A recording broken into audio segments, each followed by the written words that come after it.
Starting my speech in 3, 2, 1. Side Affirmative gives these regions revenue. Side Affirmative gives these regions the economic autonomy to make decisions about the kind of tourism they want, to increase stability and to simply improve the lives of people who live there. This is by far the most important benefit in this debate, and you can only get this by encouraging spiritual tourism. A few things in this speech. Firstly, some characterization. What does this look like? Why is it likely to be done well? Secondly, the bulk of the speech, the massive economic benefits we're going to get and why this is so crucial to these regions. Finally, some stuff about cultural soft power and how this is also quite helpful. So first on characterization, what is this going to look like? We think this looks like a few things. Firstly, this looks like people visiting specific sites, so well-known temples, other like specific sites that are well-known, things like that. This is obviously going to encourage tourism. People can visit these, maybe get a guide, maybe learn some stuff, get a tour, stuff like that. Secondly, we think this is people visiting entire regions that are like specifically known for like some kind of spiritual tourism. This is places like Bali, places like Thailand, where like the entire region is associated with like a specific religion or culture, and that is how they market themselves as tourism. And thirdly, this can also look like things like spiritual retreats, say like a yoga retreat, I don't know, an Ayurveda retreat, etc. There's lots of different things people can do, also based in these spiritual areas. And often these are offered as part of a tourism package deal, where you get kind of like a whole bunch of stuff included. We think all of these things coexist. All of these things are pretty good. All of these things are going to generate revenue. So, why is this going to be done well? And in this part of the speech, I'm just going to kind of preempt all of the harms that native is likely to bring you. So, we think the first thing they could say, maybe these sites might get damaged or might get degraded by the tourists. A few responses to this. We think, firstly, you're going to be much better able to preserve these sites when you get the revenue from tourism. That is to say, things like older buildings are inherently likely to be likely to be at risk of crumbling, like falling apart a little bit. And the simple, easiest way to fix these is by having money, is by having revenue. This is always going to be better when you have tourism. On our side, we just maybe get slightly more wear and tear from fewer people visiting. At least we've got the money to fix that. But secondly, we think that average people probably do care about being respectful to these sites, not being super destructive. We think there's pretty clear social norms about not to be a dickhead when you go visit a temple. People are probably going to be fairly good at it. But secondly, we think that the people that were likely to be destructive, not care very much, maybe be a bit shitty, probably weren't the ones making the effort to go to the temples. They were probably just going to the really basic tourist attractions that are super well regulated anyway. And finally, just we still have regulations, we still have policing. It's not like people can just go wild here. The second harm they might say is maybe people are going to be really disrespectful in these sites. Few responses. Firstly, we think that people are okay to make this trade-off. Most people in this area work in tourism, they understand this trade-off, they probably care more about getting the economic stability, they're okay to make that choice. But secondly, we think that people aren't likely to be super offended because they kind of recognize these are people from a different country, a different culture. They don't mean it in a really bad way, they just don't know, they're just a silly white person, whatever. And in fact, we think they're probably likely to be more on the whole complimented, that people are engaging, people are interested, people want to know more, etc. And finally, as I kind of said before, people are reasonable. People are not trying to be disrespectful. People are often quite nervous when they go to these places. They want to do it right. They don't want to be horrible and mean. So people are going to do their best to be fairly good in the way that they go about this. So that all said, now let's get on to all of the economic benefits that we get through this. And the framing here is that you must weigh this the most important benefit in the debate, because this is how you get all of the tangible benefits to those regions. So, but sure, before I finish, I'll take a point. The problem is you only need a single person to ruin an artifact, and many times those things simply cannot be rebuilt, or people do not care about their physicality, but the spiritual damage that has been caused to them. Why would you take that risk? Well, I think the first thing to say here, I think people are not going about trying to ruin artifacts. People are generally very careful, as I said. But also, you can just have things you can put up a barrier that's an important artifact. You can put up a rope line that people won't cross. You could have a security guard standing by and watching that artifact. We think there are fairly simple ways in which you can protect these really important things. We think that that's a trade-off that's okay to make. So, back to the economic benefits. So we think this is the most important benefit in the debate, because this gives the most tangible benefit to these regions. Economic autonomy is the most important outcome, because that is when you can make decisions. That is where you can decide, do I want to work here? Do I want to let tourists come here? Do I want to build a hotel, or do I want to preserve this temple? And things like that. So even if you thought that this tourism was maybe bad, maybe exploitative, the only way in which the countries can have the resources to get out of this is by having the economic autonomy that you get with the revenue from this tourism. So how do we get all of the economic benefits? First thing, we get economic benefits to the people running the sites. We think that if you're a religious site, if you're a temple, you probably don't charge your followers to come practice, because that would be kind of bad. Whereas you can sell experiences, you can sell guides, you can sell tours, etc. to tourists who might be visiting your temple. This is a very easy, very simple way to get revenue. These are religious organizations. The money is likely to go straight back into that temple, straight back into that church, or maybe be used for charity to help other people in their religion. Probably just a good thing to give them that money to help them make a bit of profit. no thanks. The second thing is that you get fairly broad economic benefits to the whole region, right? Because now you have like a massive like draw card that is specific to your region, as opposed to maybe like, I don't know, the general appeal of a tropical holiday. Now you have a specific cultural practice, a specific cultural tradition that people want to learn more about, that people want to come visit. This is a very appealing reason for people to come and visit your region. And crucially, when people visit your region, they do not just visit the temples, they do not just visit the sites, they stay at hotels, they eat food, they put so much money in your economy. That is a great thing. Secondly, you just give tourists a lot more things to do when they visit your country. This means people stay longer instead of coming for like, I don't know, a week, going to the beach and leaving, no thanks. Now they're going to go on some day trips, maybe they go on a half-week long retreat. Again, they're staying longer, they're spending more money, this is great. Thirdly, we think it's much easier to like start these attractions. It's much easier to start like a tourism industry based off these kind of things as opposed to like setting up attractions because they already exist. Usually you don't have to like build more stuff, you don't need to put more resources into it. Very easy to like start. And fourthly, these kind of things exist at all price points, so it's very easy to capture the whole market, right? Like you can have like a simple like day trip to a temple that's relatively cheap, or you can have a couple $1,000s that people could spend on a yoga retreat. All of that money's going to go into your economy. You get the whole range of tourists, from luxury tourists to backpackers. And fifthly, these places, just as I alluded to before, employ so many people, as well as the people working directly at the spiritual tourism attractions. You also have the people at the hotels, people like working at the restaurants, people driving the cabs. All of these people are just making much more money now that you have more spiritual tourists. That is a great thing. And note that most people in these countries are often employed in the hospitality industry. No thanks, this is really significant to them.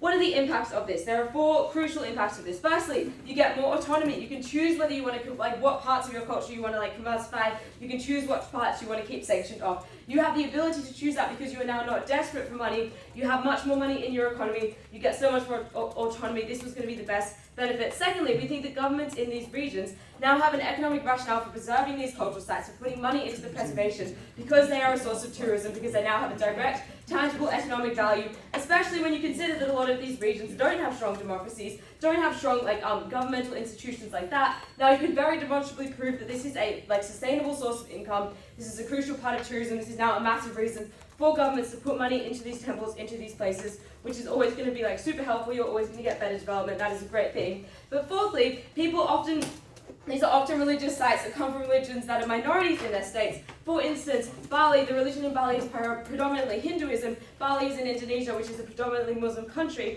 So this makes it much easier for minority groups in that country to justify the government putting money into their temples, putting money into their religion, because now it is such a big source of income. That was great for their minority groups. What do we see at the end of this? We see a massive amount of economic benefits. That was always the best thing you could do for these regions. That outweighs anything else. Quickly on cultural soft power, we think that when people know more about your state, when people visit your state a lot on cultural tourism, this just gives you more power internationally, globally. Think about the cultures that most often do this are Hinduism and Buddhism, with things like spiritual retreats, meditation, etc. And think that in the developing world, these are the religions of the developing world that are regarded the best, I suppose, in the West, that people are not afraid of, because they're seen as things that are open, they're seen as religions that are accepting. This just means you get more diplomatic soft power. That's also a good thing for these countries. So proud to have them.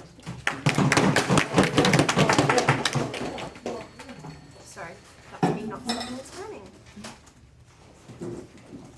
Okay, I thank First Affirmative for their speech and welcome First Negative to open the opposition's case.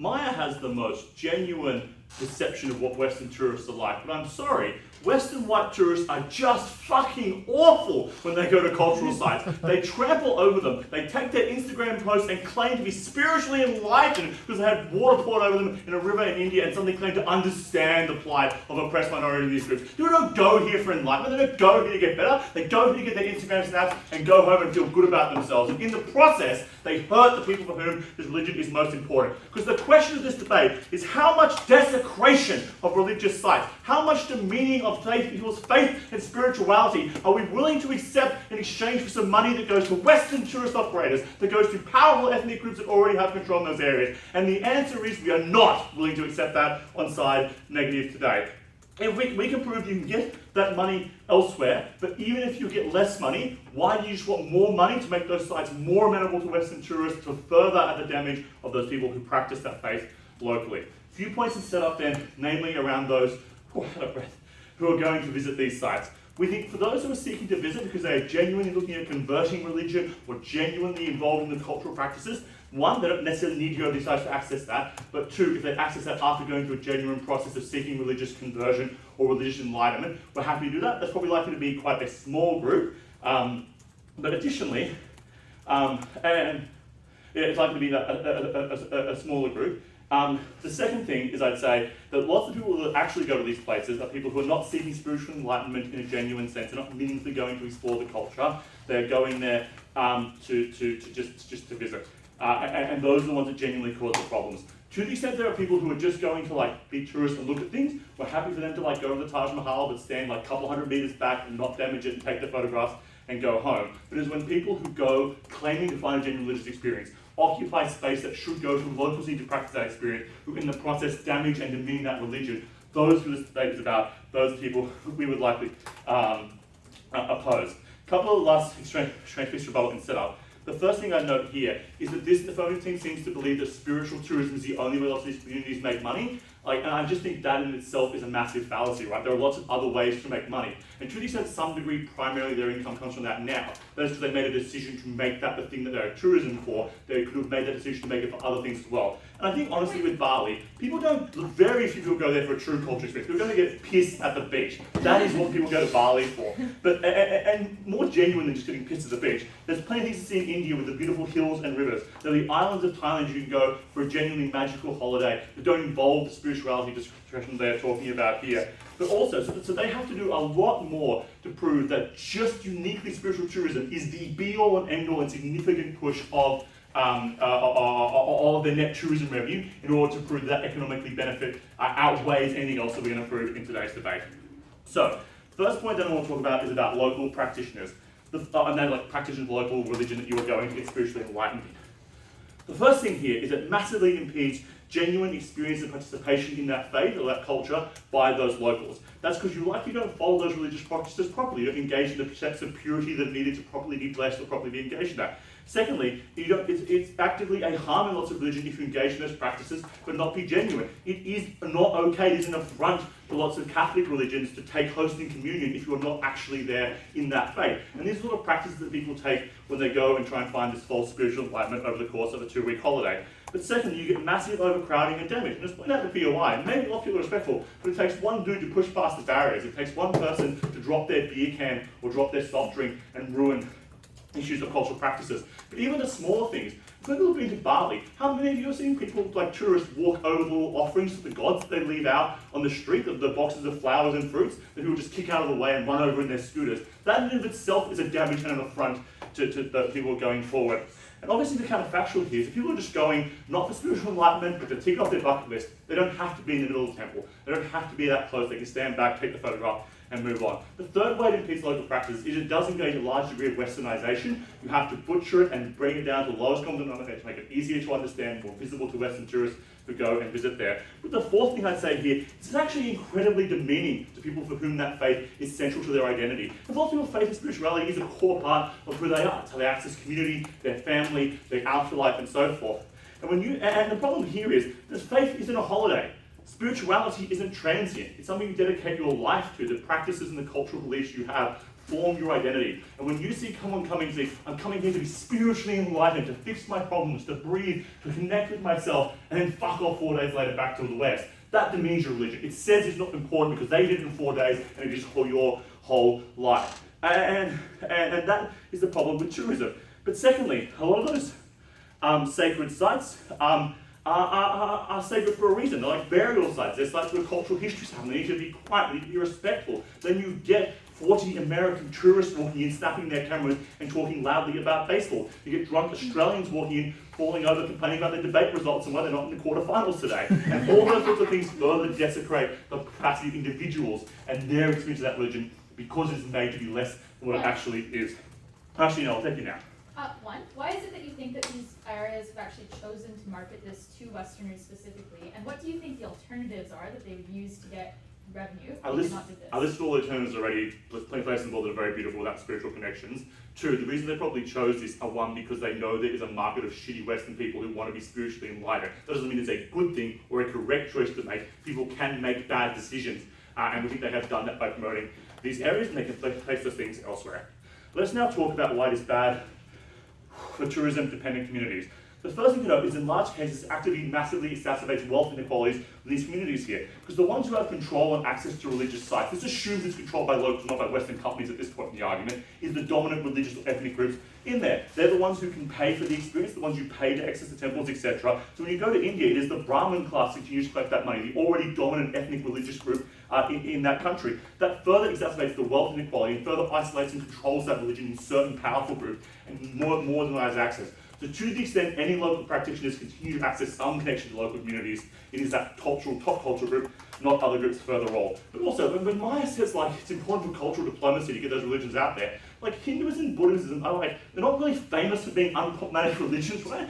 Does Modi and his Hindu nationalism need more global power? Does fucking Aung San Suu Kyi need more cultural power for her Hindu nationalism? Probably not important in this debate. But secondly, you also have less outside knowledge when you're a tourist going in, so you're likely to not know that you're paying into a Hindu extremist group or an Islamic extremist group in Morocco or something like that when you go and buy these tourism experiences. It actually makes those things a lot worse. The last thing I'd say about tourism-dependent communities is responding to stuff for money. One, there's an assumption here that countries absent tourism can never possibly value their own cultural history, can never possibly invest any money in there. We think that people do have a value to that. Catholicism isn't the only religion that takes donations to keep its churches and its holy sites up to date. Local communities can donate and get around that, but also governments can. There's also UNESCO heritage grants that often protect all of these sites as well, so you can get money elsewhere. But secondly, they're gradually overtaken and run by Western tourism companies who put you on the bus, who put you in the hotel, who drop you off and take you away again. So a lot of that money doesn't get as close to that, but additionally all your hotel benefits can be occurred by going to a deep beach. But secondly, you start partency as you go on there. But the big question you have to ask here is if you're preserving these buildings, you're preserving them for Western tourists, you're not preserving them for local practitioners who cannot access the debate. And at the end of the day, even if we get marginally less money, we don't desecrate those religious sites for the local people who matter the most in this debate, and that's why we win. Awesome, thank you first negative for that speech, and I welcome second affirmative to continue the affirmative team's case.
I recently was lucky enough to go to Istanbul for a couple of days, and I went as a non-Muslim, as many non-Muslims do, to visit the Hagia Sophia, which is has a history with many different religious groups, but is currently an active mosque.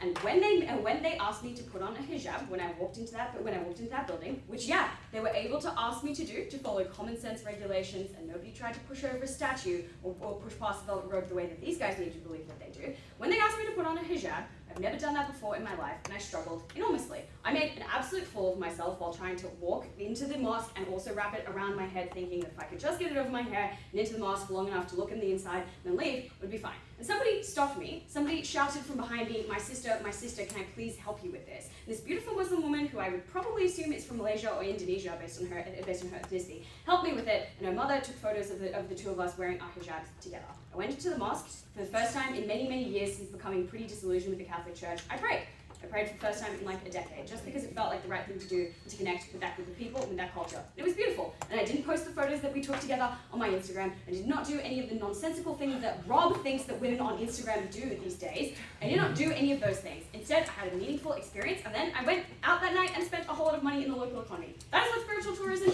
largely is. Yes, there are some people who go on the piss and go piss up at like a monkey temple and get bitten by a monkey and probably have to get Ellie pitted out for rabies. Rabies treatment. That is a small minority of people. They are an incredibly loud minority. We explained to you at Maya, they are the kind of minority that go to often the places where they are able to be the best controlled, so the kind of most mainstream places. They don't get anywhere near the kind of artifacts that would be, like, for instance, disenfranchise an entire generation of that religion. Where these guys say it's kind of like when you go to a Buddhist temple and a lot of them claim to have, for instance, are like a Buddha, but not even the Buddhists who practice at that temple are like allowed to see it. Nonsensical claims from this team. First thing I'm going to talk about cultural power, and no, we're not talking about cultural power as in like the ability to subject the rest of the world to your horrible Hindu nationalism. We're talking about the cultural power of these religious communities, which is seemingly something that these guys care about. I'd like to talk about economic benefits, and then I will then lastly impact the benefits for people who go to these places and engage in these religions. Let's talk about cultural power. What are their claims about cultural destruction? Their first claim is like, white tourists sucks and would destroy them. My first observation I make about this is, I think this is a little bit of like a racially based cheap shot. Because like the vast majority of tourists at the Hagia Sophia, even the ones who are non-Muslim, were not white. The vast majority of the world is not white. So I wonder if they would make this claim about like all the Chinese tourists that go to all of these cultural sites, or whether that would sound a little bit racist. And if it would, because it doesn't have any basis in reality, then maybe you should discredit it when it is said about white people rather than doing actual analysis at first negative, yeah? That is not something that stands on its own. Second, it is nowhere near as bad as they say. This is the kind of claims that they make of like, it just takes one dickhead to like break through the glass, push past the velvet rope, is also a reason we would never display any kind of culturally significant art, artifact, statue, whatever. The fact is, we can display these things sensibly, we can put in sensible regulations. A lot of the time, these places are like sites of pilgrimage for people within that religion as well, who again, are like just huge crowds of people who their like wear and tear can occur, accidents can happen. These guys don't talk about like, somebody spills a drink. Yeah, they, like people who run venues that host lots and lots of people every day know that people spill drinks sometimes and can adapt to that. Just insane that they thought this would win them this debate. The second claim that they have here is well, the way that people attempt to participate, be it only staying out for a couple of days and then going back and claiming, God forbid, that when they were traveling overseas they had a significant experience to them. Maybe that's what enlightenment feels like to them. Like, God forbid, they leave after a few days and say that they enjoyed themselves, that this is an affront to these people. I would just ask whether these guys have ever actually gone to one of these places and met, say, a Buddhist or a Hindu, who's like a Balinese Hindu, for instance. I've been to Bali and I've met many Balinese Hindus, and if you show even this, a lot of the time, even the like slightest kind of good faith way of engaging in their set of cultural practices, even if you blunder a little bit, even if you look a bit silly when you kind of bow with your hands folded together when you're thanking them, they'll be like, fantastic, this person sees me, they see that my cultural practices are significant enough to attempt them. Maybe their attempt is an imperfect imitation, but they have still made an attempt. And the vast majority of people do make an attempt, because people, even dickheads, are subject to social shame, see the way that people around them are behaving, they pick up on the kind of social expectations. Like, you wouldn't go into a church and knock over a statue of Mary for like no reason. Unclear why you would do it in this way. But a lot of the time, even when you blumber a little bit, these people don't find it that offensive, because they understand that knowledge and exposure is important to the way that they should morally judge you for that. And thus are like, this person just like doesn't know, for instance, putting a Hindu idol near like the foot of a bed where someone's feet could point towards it is like a horribly offensive thing.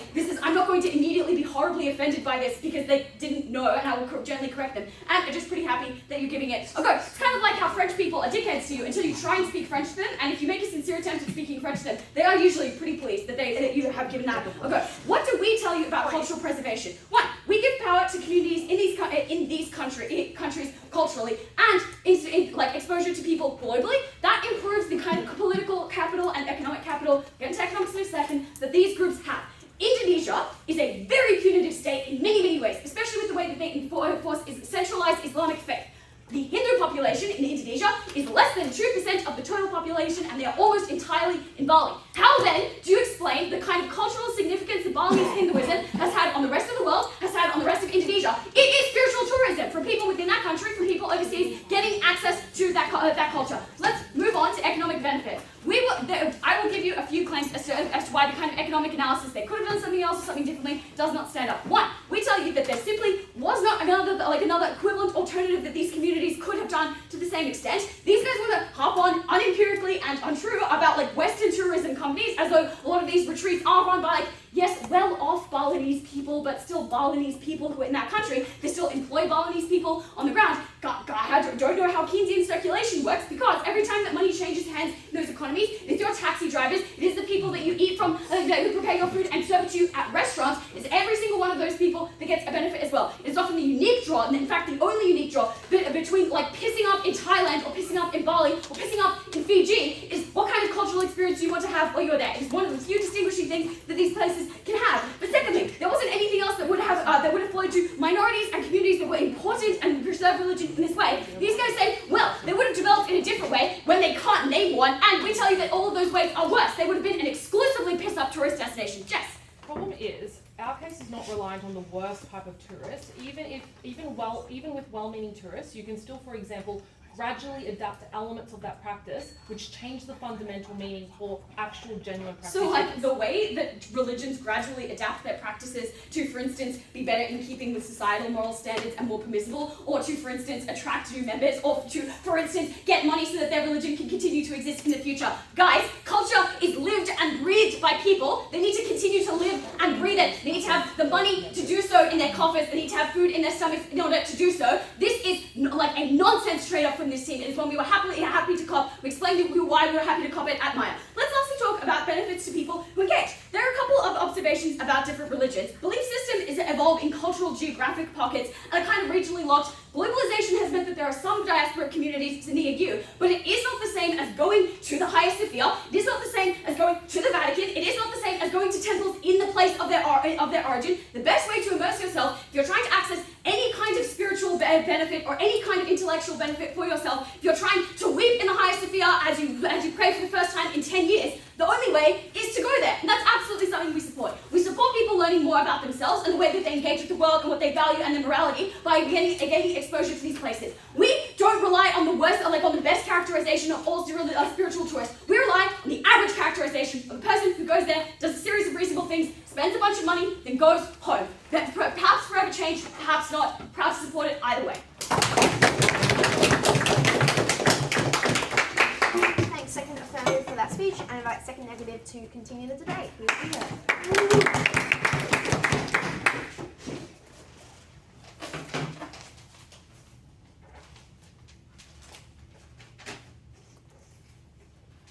Perhaps Connor is a good spiritual tourist, but anyone who follows a certain anonymous City Boys High School ex-debater on Instagram will know that not every spiritual tourist is good. Many spiritual tourists have paid up their money and feel entitled to a spiritual experience. They turn up in places of immense cultural significance and they turn them into photo opportunities. They post pictures on their Instagram story of them getting cleansed in immensely spiritually significant waters. They think that that makes them special. They think that that represents enlightenment. That flattened cultures. And our claim is very simple. Even if there are some tourists who do spiritual tourism well, it is still bad for economies to become geared around attracting and appealing to the kind of people who do not truly value those cultures, but who feel that they do. That, I think, is terrible. I'm going to do three things in the speech. Firstly, a bit of substantive about why this promotes, domestic cultural appropriation. Secondly, why this is just terrible for locals. And then finally, why this is actually pretty shit for development. Firstly, why does this promote cultural appropriation?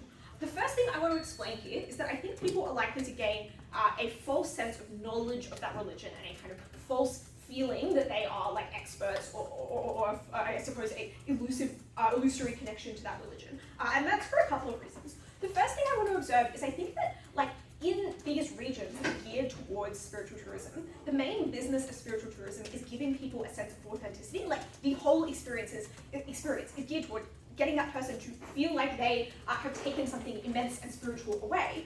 What that means is I think that those people certainly feel like they have a grip on the authentic culture, and if they didn't, they would feel quite bad about that holiday, which means that, and like it is just pretty unlikely that they truly do, right? Like they have probably pretty significant language and cultural barriers. They've probably spent at best like 2 weeks there. They've probably seen quite a superficial interaction, but they are geared towards feeling like they're coming away with a pretty authentic experience. The other thing I would observe is the way the power imbalances work in these regions is pretty critical. Like, of course, you feel like the locals tolerate your fuck-ups because they have to, because you're paying them. Like, they're never going to call you out for being a dickhead in their cultural site because you are the one with a huge amount of power. Like, you're globally mobile, you're coming in with a full purse.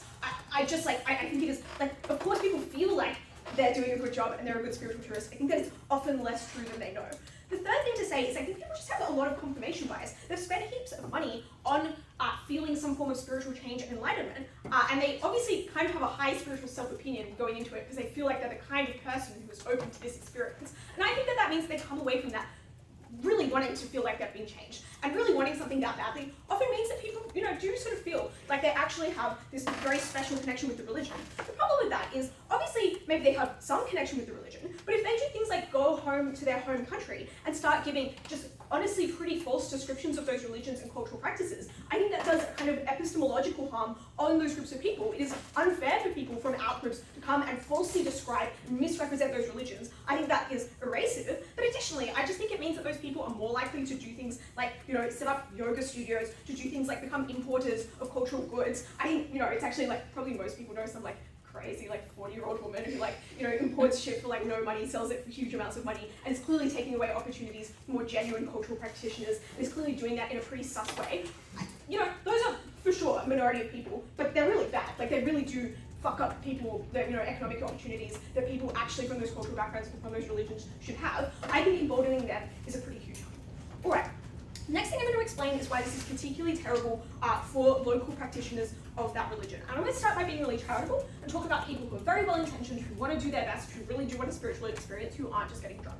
I think that this still does spiritual harm in many cases for 3 reasons. The first thing to say is that in many instances, there are religious requirements that they simply cannot fulfill. That is often because there are ritual activities that you must believe in the religion to do effectively. For instance, in Catholicism, if you do not believe that the host literally is the body of Christ, you should not eat it, right? And there is no way for an atheist, for instance, to partake in that ritual in a way that is not offensive to someone who is deeply Catholic, in a way that does not involve a metaphysical harm for that person. Similarly, many Hindu sites have strong ritual purity requirements, and even someone who's pretty well-intentioned is likely to fuck that up. Maybe the locals pretend to be okay with that, but let's be very clear. Fucking up ritual purity requirements is a big deal. It is something which tarnishes the soul of that activity, which makes people's spiritual activities, things that they view as getting them into the afterlife, things that they view as giving their life meaning, things that have been passed down to them for generations, less meaningful.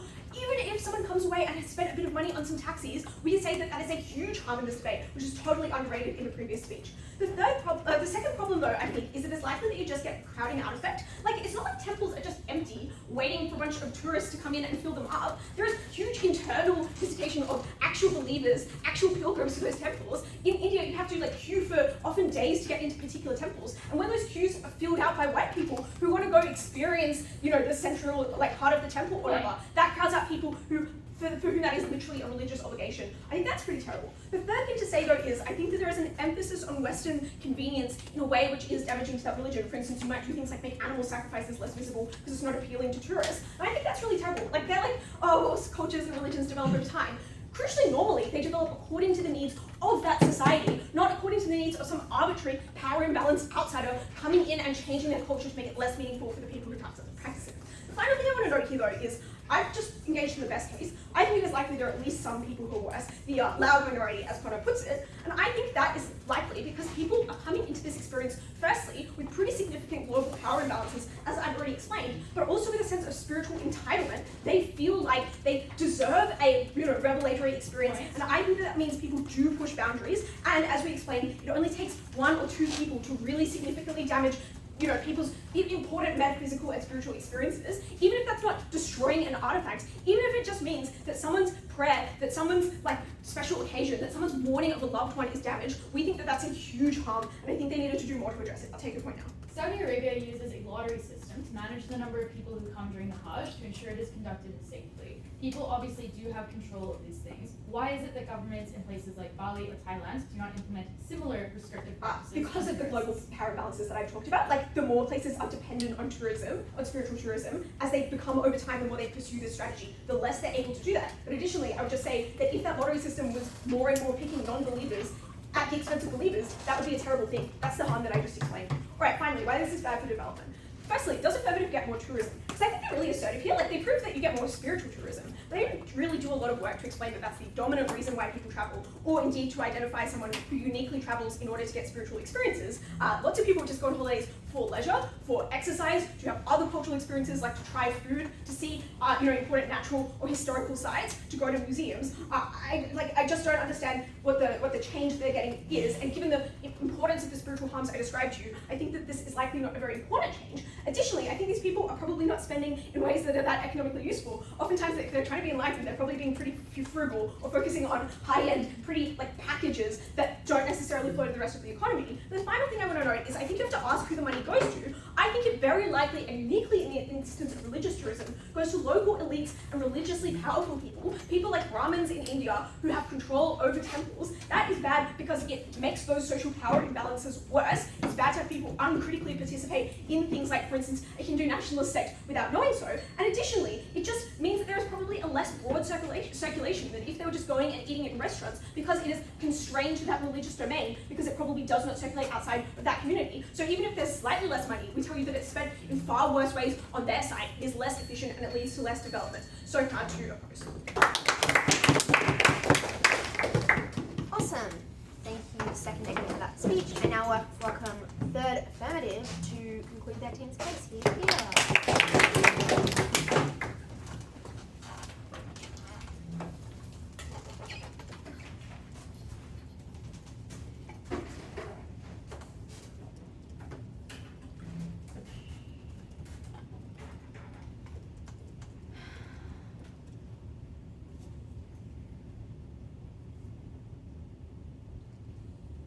This team falls into the same trap many debaters, especially in the West, especially people who are white, especially people with minimal understanding of the developing world, often fall into, which is that they firstly do not really understand how coercion and dependence work, and thus miss the obvious implication of what they say. Because when they say things like, these regions are dependent, there's a power imbalance, they require tourism to fund themselves, they then have to cop the fact that they oppose these regions doing that. And when you are dependent on something, it seems to me quite obvious that when you are deprived of the thing that you are dependent on, which is what this team supports, they support depriving these areas of tourists, they support not having spiritual tourists, something that they are currently dependent on.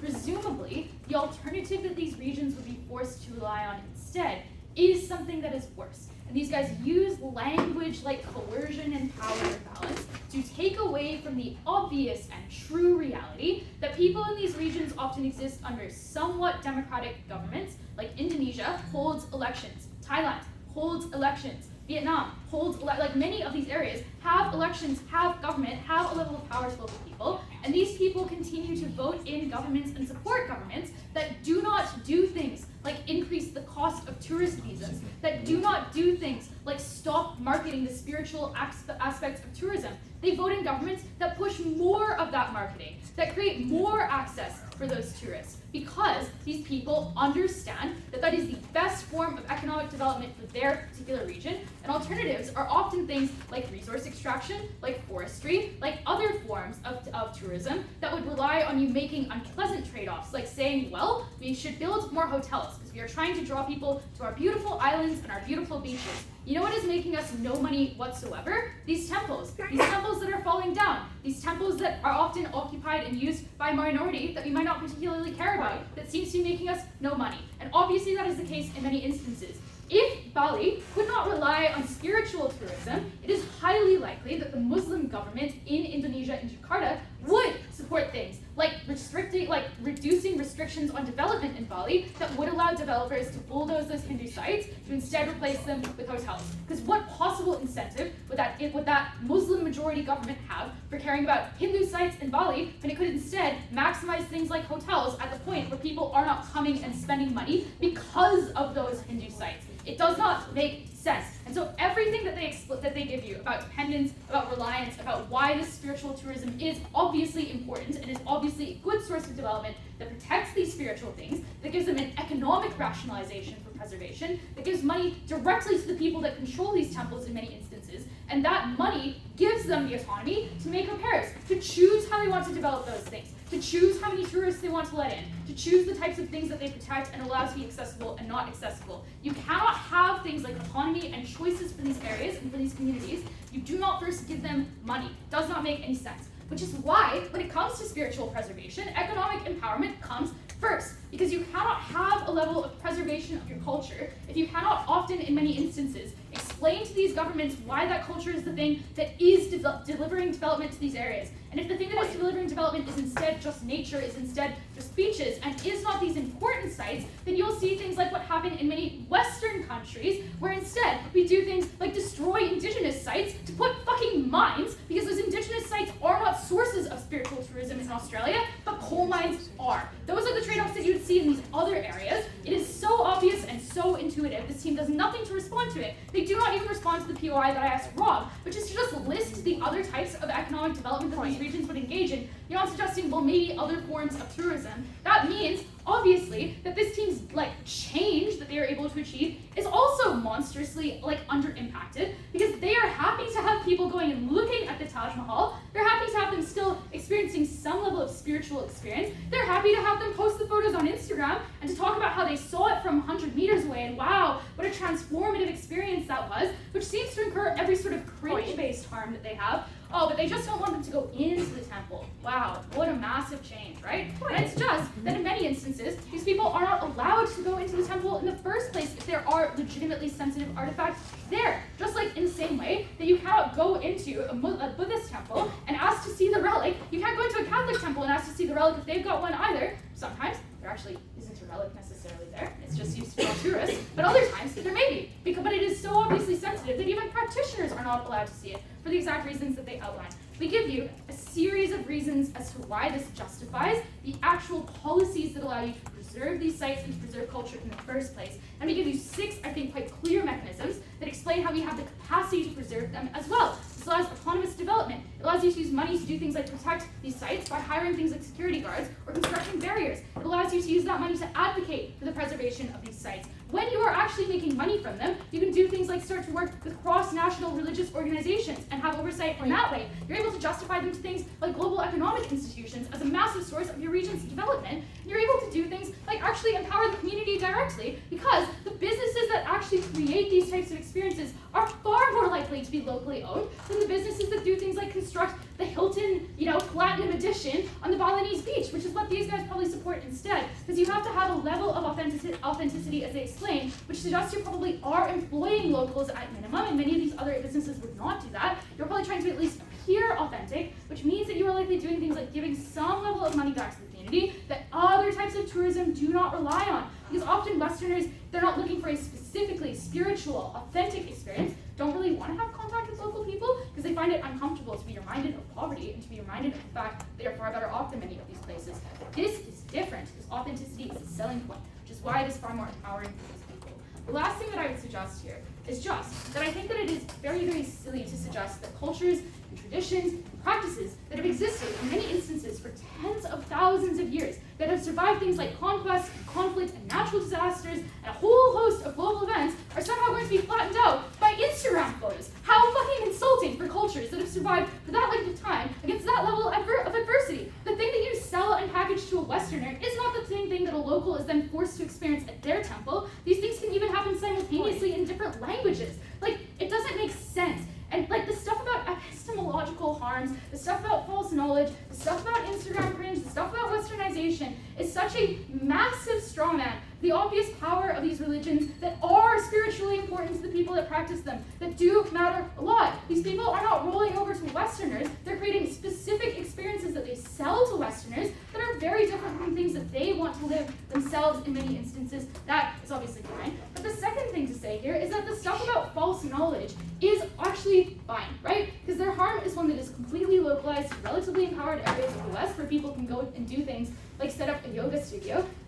Maybe that's like embarrassing in some way, sure, perhaps, but the important thing here is that yeah, people might be behaving in cringe ways, but they feel that that false knowledge gives them a sense of interest in this religion, gives them a reason to care about it, to follow news about it, to advocate about it, to talk to their friends about it, and some of that may be cringe, but it is often fundamentally good faith, and that is good. That is why often Westerners are much more open and curious about practices like Buddhism and Hinduism, whereas they are frightened of other things that they do not understand as much. And it's just curiosity and good faith is far better than fear. The last thing then is the stuff about ethics. I just think that this is goofy. They're like going, when you go to a monkey temple in northern India, you're not enriching Modi, you're enriching the monkeys that are pocketing from you in many instances. Like, doesn't make any sense. And also, if Westerners are as silly as they say, they're not thinking, this temple is very interesting. I suppose the RSS must be completely correct about Hindu supremacy. They're instead thinking, Hinduism, interesting idea. I'm very curious about it. And I'm kind of going to engage with it in good faith in the future.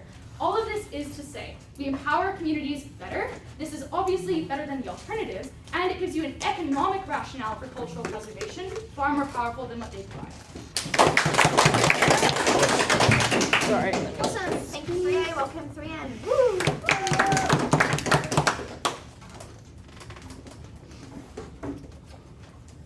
Affirmative have three gotchas that just don't make sense. Their first gotcha is, well, why would they choose this if it's bad? Very obvious response, right? Probably they didn't anticipate the harms that would happen in the future, or the people that are deciding this are in positions of power that may not reflect the local communities. There are a myriad of reasons why people might make unproductive decisions. We're suggesting that with the lens and the outward-looking view that we have now, this was a bad decision.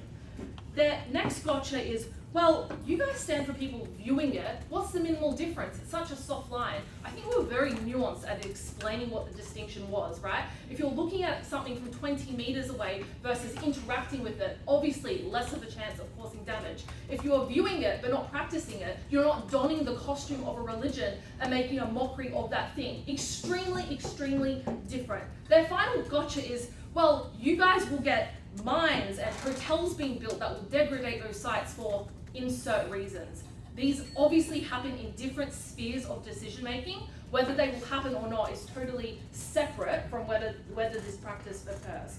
With that out of the way, let's look at the first question of revenue, because this is where they largely hang a lot of their case by explaining that you'll get lots of tourists coming, this is good for preservation, the area more generally, and your autonomy, money equals autonomy.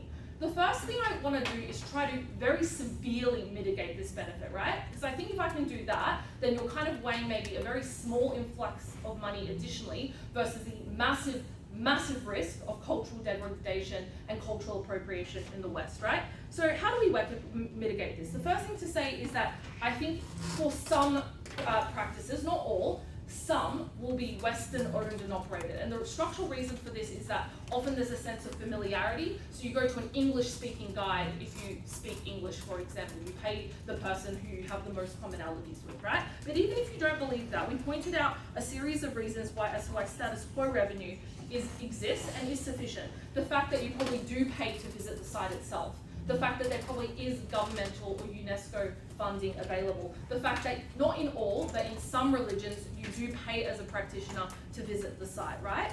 The third observation I would make though is that trickle-down benefits don't always work. Like they assume that just because you're visiting an area, you stay in that area for large periods of time. I'm unclear why that's the case if there's, for example, not much else to do in that area. Like maybe you buy a sandwich at the cafe, but then if you leave 5 hours later, it doesn't really have the benefit they say. All of which I think suggests that there is sufficient status quo funding and the additional revenue that they get is not that sufficient, right? With that out of the way, I want to point out why even if they do get an additional benefit of money, it is not always good.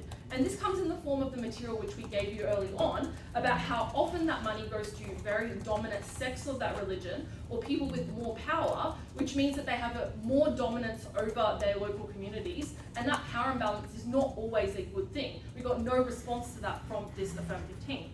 The third thing I would point out on revenue though is that one of the main benefits, as these guys themselves suggest, is that the reason why revenue is good is because you can then preserve things, right? But the reason you preserve things is for your local adherents. If their access is being restricted in other ways, then what is the fucking point of preserving something that has been ruined from Western tourists in the first place? And as far as autonomy goes, I just think this is like a line we use in debating a lot, but doesn't actually mean anything. Like, yes, money might help you sometimes, but I still think you, in large part, do have the autonomy to be able to decide what religious practices you do, to be able to lobby government sometimes. I just don't think this additional little bit of money unlocks the massive autonomy benefits they describe. No, thank you. And the final thing I want to do is a bit of Wang, right? Because let's like, again, be as charitable as we can to these guys. Lots of money, great for communities, like, you know, you're earning more money, businesses are flourishing. It still does not matter, because I would suggest that for these communities, their religion is often more important to them. It has connotations being bigger than yourself, it has a metaphysical influence. You consider, for example, the way in which this might manifest in the afterlife. Many of those considerations are often vastly more important than the just like immediate economic benefit that you might experience. So, knocking revenue out of the debate, I think we move now on to the more important questions of how this affects access. But before I do, I'd like to take a POI. Yeah. Don't you think it is pretty plausible that many of these communities have a level of autonomy over their practices, which also suggests they have the autonomy to do things like, say, tourists can only come during certain hours and to certain areas if they care about that, and preserve their own access as well? The problem is you're conflating autonomy. So in general, I would suggest that you have the autonomy to do, say, a religious practice that you want, but that doesn't mean that you are necessarily in control over ownership of the religious side. That often like happens at the top level. So the autonomy operates in different spheres, I guess. Let's talk about practitioners of religion, because the first claim we made is about damage. And again, it's very important to understand that if you're interacting with that as other than like separate to viewing from afar, you're more likely to cause the damage. To which they say most people are good. Maybe that's true, but it only takes one person to fuck something up. And then they say revenue can fix this, but if the thing has already been damaged, then that often causes the metaphysical harm that can't be repaired. And then we explain that access itself is hindered at the point where you have more people going to that thing, to which they say restrictions can be imposed. But again, often those are done in discriminatory ways. There are imperfect systems of managing those things. It's not a perfect solution. At best, they can mitigate that, but they don't necessarily defeat that harm. But importantly, we explained that you change the nature of that thing. So even if you don't believe any of that, you change the nature of that access, right? Because even if you're not lining up for a long period of time, even if artifacts are not being desecrated, you still change the meaning, right? Ellie gave you the example of purity of water. No, it's all good. Thank you. Like for example, if a Westerner like goes in a bath and they haven't purified themselves properly, that then changes the access for everyone else, right? You can even be the most well-meaning tourist and still make those accidental fuck-ups. But it's not even about the tourists themselves. It's about the operators of those tourist sites. Right, like to give you a really cringe example, Westerners are often really weird about smells, right? So if, for example, if there is a scent that is being used in a meditation ritual and you happen to know that Westerners don't like that smell, you're likely to change that, even though you know locals would prefer the original scent that was being used. To which the response we get is, but religions change and adapt all the time. The response Ellie gives you, which is not responded to, is that at least that change is for the adherents of that religion, not like externally. And the final thing we say on this is that you feel your religion has been cheapened because in the worst case, people are doing the practice badly, or in the best case, they're just donning a costume.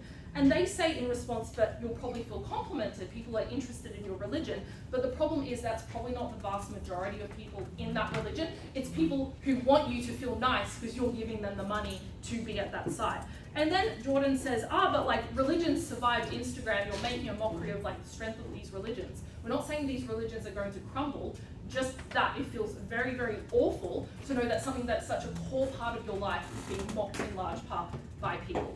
The last thing then to talk about is cultural understanding in the West. We explained that this understanding is not always good if, for example, you choose the wrong spiritual group to go to. Maybe that's a minimal example, but still happens sometimes.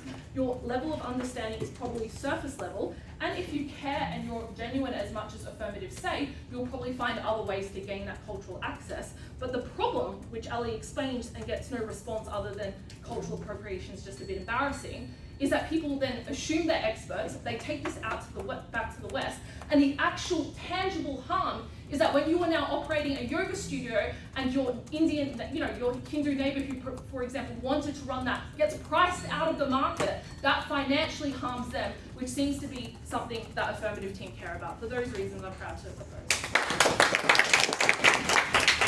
Awesome.